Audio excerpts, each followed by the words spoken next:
அனைவருக்கும் ஜெய் ஸ்ரீ சாய். நம்ம அத்தியாயம் 4ல் கௌலிபுபாவின் பிரகடனம் அதிலிருந்து தொடர்ந்து பார்க்க போகிறோம். ஏறக்குறைய 95 வயதுடைய கௌலிபுபா என்னும் ஒரு பக்தர் பண்டரிபுரத்துக்கு வருடந்தோறும் சென்று வருபவர். அவர் பண்டரிபுரத்தில் 8 மாதங்கள் தங்கியிருந்தார்.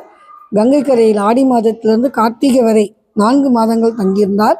மூட்டைகளை சுமப்பதற்காக ஒரு கழுதையை தன்னுடனும் ஒரு சீடனை துணைவனாகவும் வைத்திருந்தார். ஒவ்வொரு ஆண்டும் தனது பண்டரிபுர விஜயத்தை செய்துவிட்டு ஷிரடிக்கு தான் மிகவும் அன்பு செலுத்திய சாய்பாபாவை பார்க்க வருவார். அவர் பாபாவை உற்று நோக்கி இவ்வாறாக கூறுவது வழக்கம்: இவரே ஏழைகளிடத்தும் தீனர்களிடத்தும் கருணை காட்டும் கடவுளான பண்டரிநாத விட்டலின் அவதாரம் ஆவார். கௌலிபுபா விட்டலின் முதிய அடியவர்.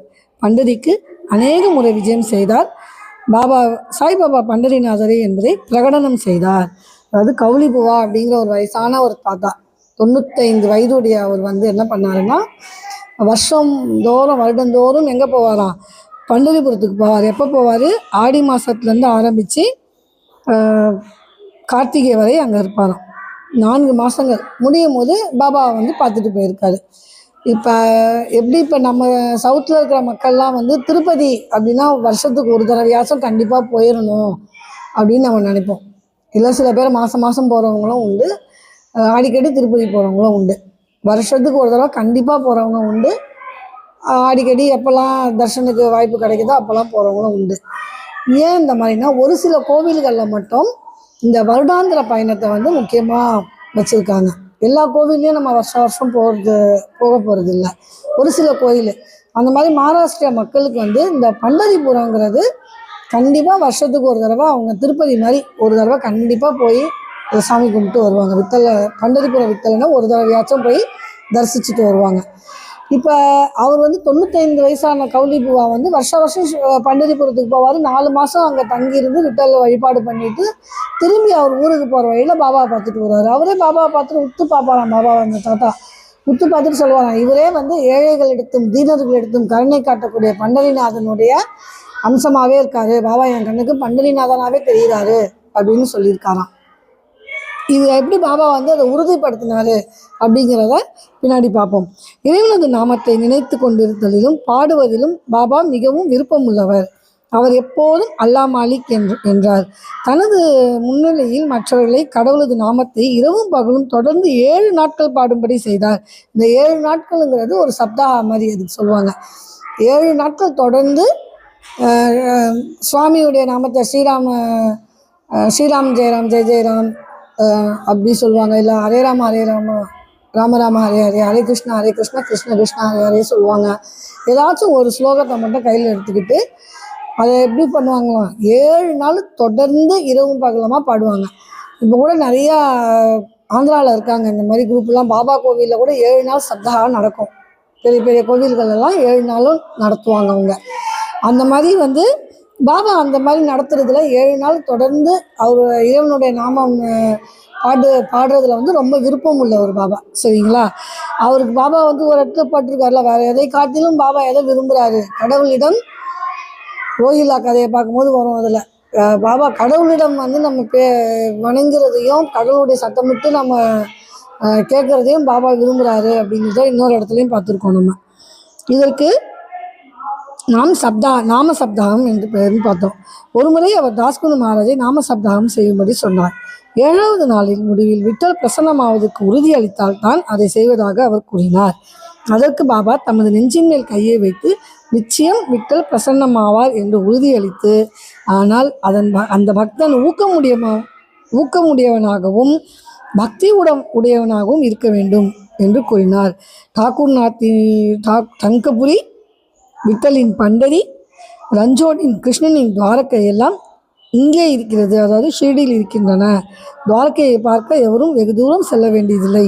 இவ்வாறாக அன்பாலும் பக்தியாலும் பக்தன் பொங்கிக் கொண்டிருக்கும் போது தான் விட்டல் தாமே அங்கு பிரசன்னமாவார். அதாவது ஷிரடியில் தாஸ்குரு மகாராஜ்கிட்ட சொல்கிறாரு. தாஸ்குருங்கிறவர் ஒரு கான்ஸ்டபிள். பாபாவை விசாரிக்க வந்தவர் எல்லாத்தையும் தூக்கி எறிஞ்சிட்டு பாபாவுடைய நாமத்தை பாட ஆரம்பித்தார். சரிங்களா? நம்ம இந்த மகான்களை பற்றின லிஸ்ட்டில் தாஸ்குரு மகாராஜை பற்றியும் பார்ப்போம். இப்போ தாஸ்குரு மகாராஜ்கிட்ட சொல்கிறாரு, ஒரு 7 நாள் சப்தாகம் பண்ணு அப்படிங்கிறாரு.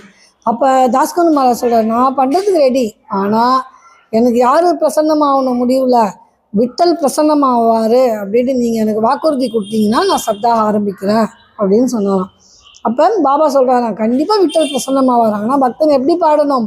ரொம்ப நம்பிக்கையுடனும் அந்த நம்பிக்கையோடு பாடு, நம்பிக்கையோடு செய், கண்டிப்பாக விட்டல் வந்து பிரசன்னமாவார் அப்படிங்கிற ஒரு உறுதியை கொடுத்துட்டாரு.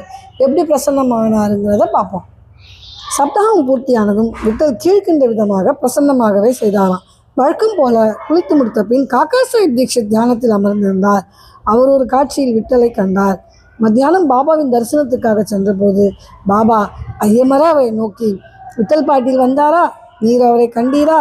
அவரை விளையாட்டு பிள்ளை போன்றவர், அவரை உறுதியாக பற்றிக்கொள்ளும், இல்லாவிடில் நீர் சிறிதே கவனக்குறைவாக இருப்பினும் தப்பித்து விடுவார் என கூறினார். இது காலையில் நிகழ்ந்தது. மத்தியானம் மற்றொரு விட்டல் தரிசனம். வெளியிலிருந்து ஒரு அக்கார், அதாவது பொருட்களை கையில் எடுத்துக்கொண்டு வீதியில் விற்பவன் 25 அல்லது 30 விட்டோபா படங்களை விற்று கொண்டு வந்தான்.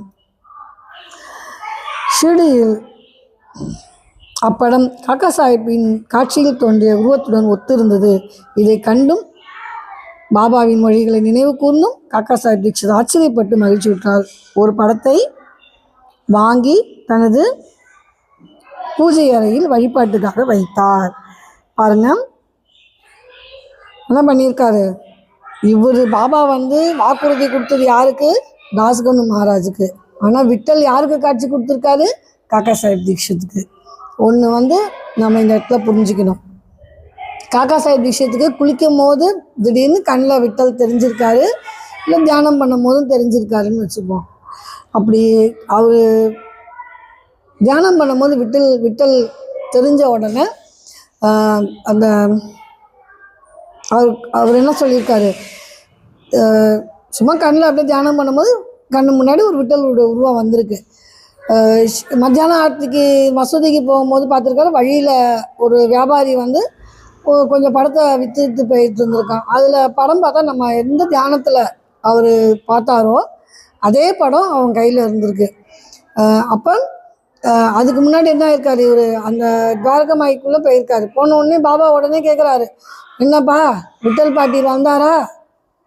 அவரை பார்த்தியா? நீ அவரை கவனமாக பிடிச்சிக்கோ, அவரை நீ பிடிக்கலன்னா கொஞ்சம் அசந்தினா கூட அவர் என்ன பண்ணிடுவார், கையை விட்டு போயிடுவார். நழுவல் பேர்வழி, விட்டல் வந்து நழுவல் பேர்வழி அப்படின்னு சொல்லியிருக்காரு. இந்த பாபா சொன்ன வார்த்தைகளை கேட்டோன்னா தீக்ஷித் வந்து அந்த ஃபோட்டோ வந்து ஞாபகப்படுத்தி உடனே போய் அந்த ஃபோட்டோவை வாங்குறாரு. வாங்கி தன்னுடைய பூஜை ரூமில் வச்சுக்கிறாரு. அப்போ இதுதான் பாபாவுடைய வந்து எப்படி பாபா வந்து ஒருத்தருக்கு தாஸ்கனு மகாராஜுக்கு வாக்குறுதி கொடுத்தாலும் காக்கா சாஹிப் தீக்ஷித்துக்கு போய் விட்டலுடைய தரிசனத்தை கொடுத்துருக்காரு. அப்போ இதுலேருந்து நம்ம என்ன தெரிஞ்சுக்கணும், பக்தர்கள் வந்து எல்லாருமே ஒன்றா இருக்கணும்னு தெரிஞ்சுக்கணும். பாபாவுடைய பக்தர்களில் வந்து சீனியரு ஜூனியருங்கிறதே கிடையாது. பாபா யாருக்கு வேணாலும் வந்து பதில் சொல்வார். கேள்வி யாருடையதை வேணாலும் இருக்கலாம். ஒரு ஒற்றுமையை பாபா வந்து நிலைநாட்டணும்னு விரும்புகிறாரு போல். அந்த அளவுக்கு ஒற்றுமையாக இருந்தால் மட்டும்தான் என்னுடைய கேள்விக்கு இன்னொருத்தர்கிட்டேருந்து பதில் வரும்போது அதை நம்ம வந்து அதை ஏற்றுக்கணும். அந்த விட்டலுடைய காட்சி காக்கா சாஹிப்புக்கு மட்டும் கிடையாது, யாருக்கும் சேர்த்து, தாஸ்கனு மகாராஜுக்கும் அவருக்கு மட்டுமா? அவருக்கும் கிடையாது. அந்த பஜனையில் பங்கெடுத்துக்கிட்ட அத்தனை பேருக்கும் விட்டலுடைய ஆசீர்வாதம். சரி, அந்த காலத்தில் பஜனையில் பங்கெடுத்துக்கிட்டவங்களுக்கு மட்டும்தான் இந்த ஆசீர்வாதமா? அப்படின்னு கிடையாது. இந்த கதையை எப்போல்லாம் நம்ம படிக்கிறோமோ அப்போல்லாம் நமக்கும் விட்டலுடைய ஆசீர்வாதம் கிடைக்கும். இதெல்லாம் தான் நம்ம படிக்க தான் நமக்கு இதெல்லாம் புரியும். சரிங்களா? இப்போ பாருங்கள், பகவந்த் ராவ் ஷீர்சாகரின் கதை. பகவந்த் ராவ் ஷீர்சாகர் பாபா விட்டல் வழிபாட்டில் எவ்வளவு ஆர்வமுள்ளமாக இருந்தார் என்று எடுத்து காட்டுகிறது. பகவந்த் ராவின் தந்தையார் விட்டோபாவின் பக்தர். பண்டரிபுரத்துக்கு வருடாந்திர பயணம் செய்யும் பழக்கமுடையவர். நான் முன்னாடியே சொன்ன மாதிரி இவங்கெல்லாம் வருஷத்துக்கு ஒரு தடவை கண்டிப்பாக வருடாந்திர பயணம். இப்போ நம்மளும் பாபா கிட்ட ஷிரடி வந்து எப்படியாச்சும் வருஷத்துக்கு ஒரு தடவையாச்சும் சாய் டிவோட்டி வந்து ஷிரடிக்கு போயிட்டு வந்துடணும். வருடாந்திர பயணம் ரொம்ப முக்கியம். ஷிரடியும் அந்த கோவில்கள் லிஸ்ட்டில் திருப்பதி, பண்டரிபுரம் அந்த லிஸ்ட்டில் எது சேருது? ஷிரடியும் சேருது. நம்மளும் பாபா டிவோட்டியாக இருக்கப்பட்டவங்க எல்லாருமே வருடத்துக்கு ஒரு முறையாச்சும் என்ன பண்ணிடணும், ஷிரடி ஸ்தலத்தை நம்ம மிதிச்சிடணும். ஏன் அப்படி மிதிக்கணும்? ஷிரடி ஸ்தலத்தை எவன் மிதிக்கிறானோ அவனுடைய துன்பங்கள் ஒரு முடிவை அடைந்து அவன் சௌகரியத்தை அடைகிறான். துவாரகமாயை அடைந்த மாத்திரத்தில் பெரும் துன்பத்திற்குள்ளானவர்களும் மிகுதியான சந்தோஷத்தை அடைவார்கள். இந்த 2 உறுதிமொழியும் மறக்கவே கூடாது. துவாரகமாயின்னு எடுத்துக்கிட்டா எங்கெல்லாம் பாபாவுடைய தூணி இருக்கோ, எங்கெல்லாம் பாபா உட்கார்ந்துருக்காரோ அந்த இடம் எல்லாமே துவாரகமாய். 2வது உறுதிமொழி, துவாரகமாய் ஷிரடியில தான் இருக்கு, துவாரகமாய் கிடையாது. பாபா எங்கெல்லாம் உட்கார்ந்துருக்காரோ அதெல்லாம் துவாரகமாய். பாபா நம்ம ஹிருதயத்தில் உட்கார்ந்துருந்தாலும் நம்ம ஹிருதயமும் ஒரு துவாரகமாய். ஒரு இடத்துல பாபாவே அதை சொல்லியிருக்காரு, நான் எங்கே இருக்கேனோ அதுதான் துவாரகமாயிண்டு. சரிங்களா? அப்போ முதல் உறுதிமொழி என்ன? ஷீரடி ஸ்தலத்தை எவன் மிதிக்கிறானோ அவனுடைய துன்பங்கள் ஒரு முடிவை அடைந்து அவன் சௌகரியத்தை அடைகிறான். அதனால் நல்ல ஒரு சாய் டிவோட்டிஸாக நம்ம இருக்கிறவங்க ஷீரடி ஸ்தலத்தை போய் பாபாவை என்ன பண்ணிட்டு வரணும்? வருஷத்துக்கு ஒரு முறையாவது போய் அவரை தரிசனம் பண்ணிட்டு வரணும். வருடாந்திர பயணம் நம்ம கண்டிப்பாக பண்ணணும்.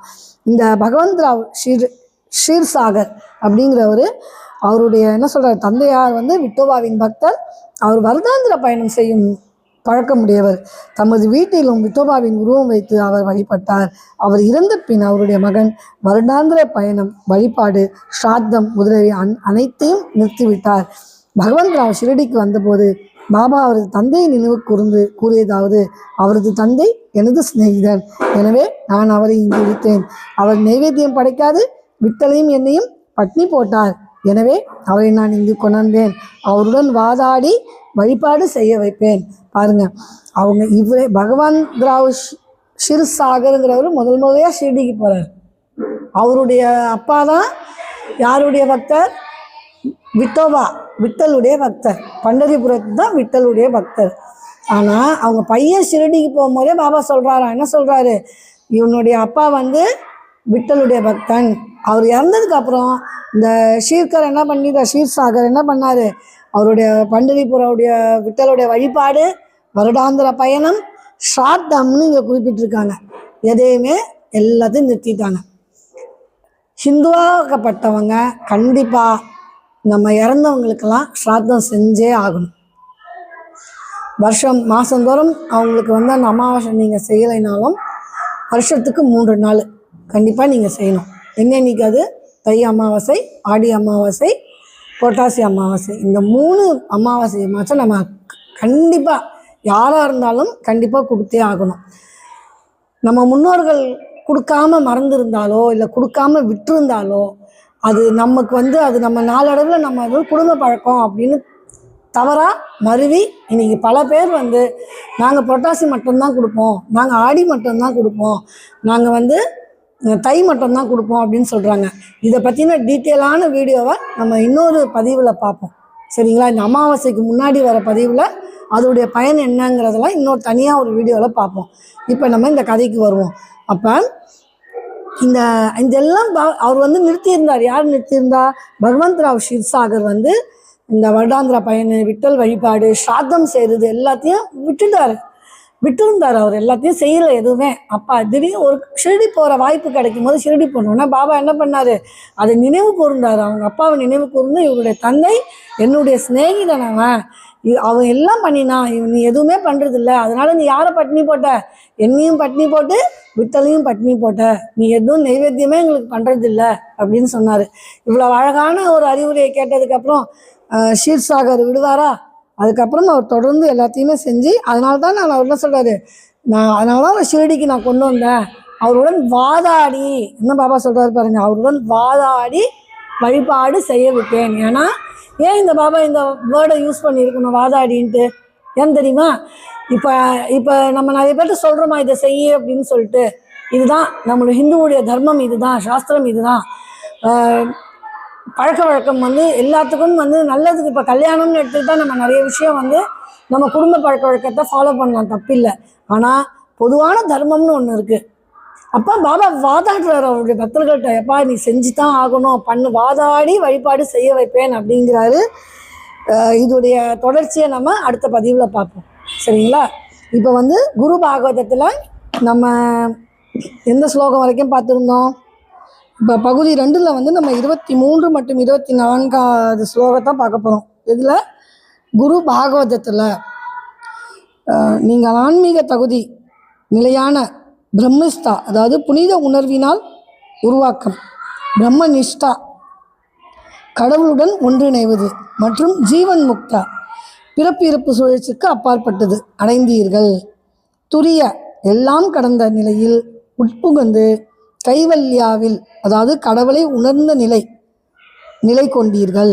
முதன்மையாக நீங்கள் சவிகல்ப சமாதி அதாவது ஆழ்தியான நிலையில் இருந்தீர்கள். சவிகல்ப சமாதினா ஆழ்தியான நிலையில் இருந்தீர்கள், ஆழ்தியானம்னு அர்த்தம். பின் நிர்விகல்ப நிலை அதாவது துரிய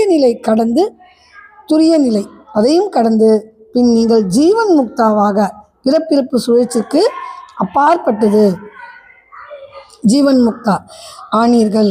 மேலும் பராமுக்தா அதாவது இயற்கையின் அத்தனை தலைகளிலிருந்து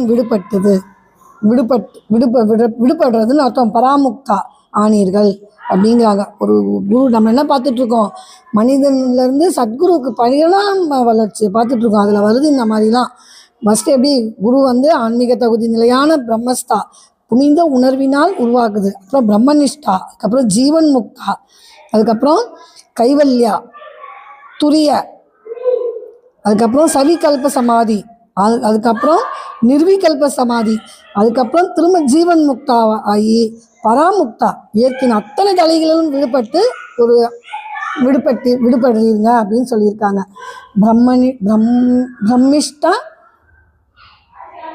ಬ್ರಹ್ಮನಿಷ್ಠ ಹೇಳು ಜೀವನ ಮುಕ್ತಜೆ ಹೊಯ್ಲು ಪ್ರಪೇಶಿ ತೂರ್ಯ ಸ್ಥಿತಿರೆ ರೈಲು ಕೈಪಲ್ಯ ಫಸ್ತಾರೆ ಆಗೆ ಸಮಾಧಿ ಸಬಿಕಲ್ಪ ತಾಪರೆ ಸ್ಥಿತಿ ನಿರ್ವಿಕಲ್ಪ ಜನ್ಮ ಮೃತ್ಯುರ உத்வேகதி ஜீவன் முக்திவோ பராமுக்தி. ஓகேங்களா? இதுதான் 21 மற்றும் 22ஆம் ஸ்லோகத்துடைய ஸ்லோகம். இப்போ நம்ம ஷிரடி சாய்பாபாவும் மற்ற சத்குருக்களும் பார்த்துட்டு இருக்கும்போது உபாசினி மகாராஜை பார்க்கணும். நம்ம உபாசினி மகாராஜ் ஷிரடிக்கு அந்த ஒரு ஷார்ட்டாக போன இதில் ஒரு அவுட்லைன் மட்டும் நம்ம பார்த்தோம் இல்லையா? இன்றைக்கி அவரை பற்றி கொஞ்சம் டீப்பாக பார்க்க ஆரம்பிப்போம்.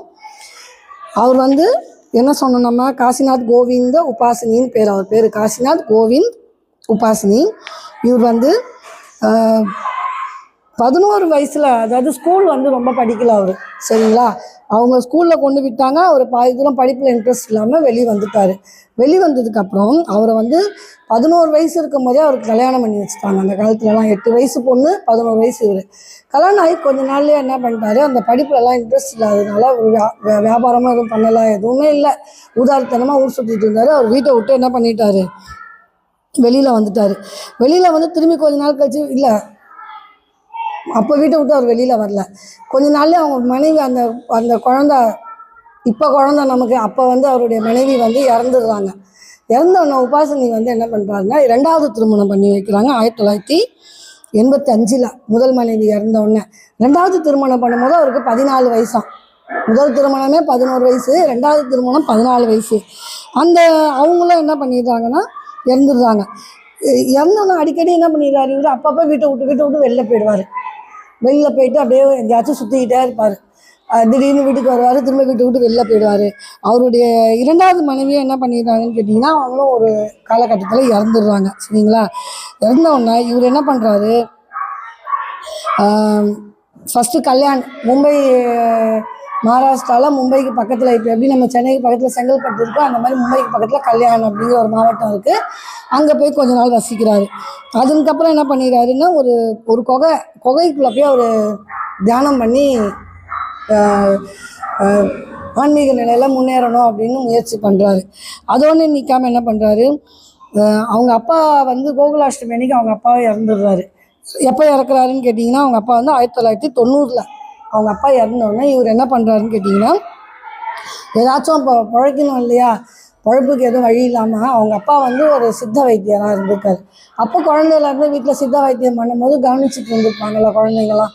அந்த மாதிரி இதை நம்ம நல்லா கற்றுக்கணும் அப்படின்னு சொல்லிட்டு நாக்பூருக்கு போயிட்டு அங்கே அவர் என்ன பண்ணுறாரு, சித்த வைத்தியத்தெல்லாம் நல்லபடியாக கற்றுக்கிறாரு.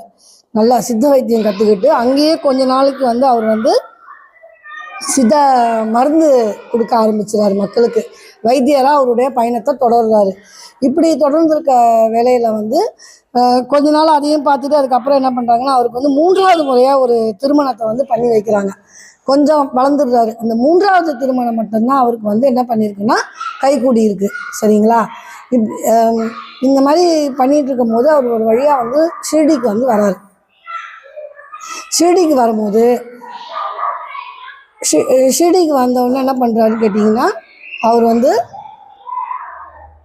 பாபா கிட்ட வந்து பார்க்குறாரு. அது வந்து ஒரு வியாழக்கிழமை பாபா கிட்ட பார்க்கும்போது பாபா ஆசீர்வாதம் வாங்கிட்டு திரும்பி நான்லாம் போக மாட்டேன், அவருக்கு தான் ஊதாரித்தனமாக சுற்றினவர் எப்படி இருப்பார், நான்லாம் திரும்பி பாபாட்ட போக மாட்டேன் அப்படின்னு சொன்னாராம். பாபா என்ன சொன்னாராம், நீ என்னோட 8வது நாள் திரும்பி நீ ஷிரடிக்கு வருவ அப்படின்னு சொல்லி அனுப்பியிருக்காரு. சரிங்களா? இதுக்கு நடுவில் அவர் எப்படி இந்த பாபா கிட்ட எப்படி வந்தாருங்கிறதையும் 8 நாள் எப்படி திரும்பி வந்தாருங்கிறதையும் அடுத்த பதிவில் பார்ப்போம். எல்லாருக்கும் ஜெய் ஸ்ரீ சார்.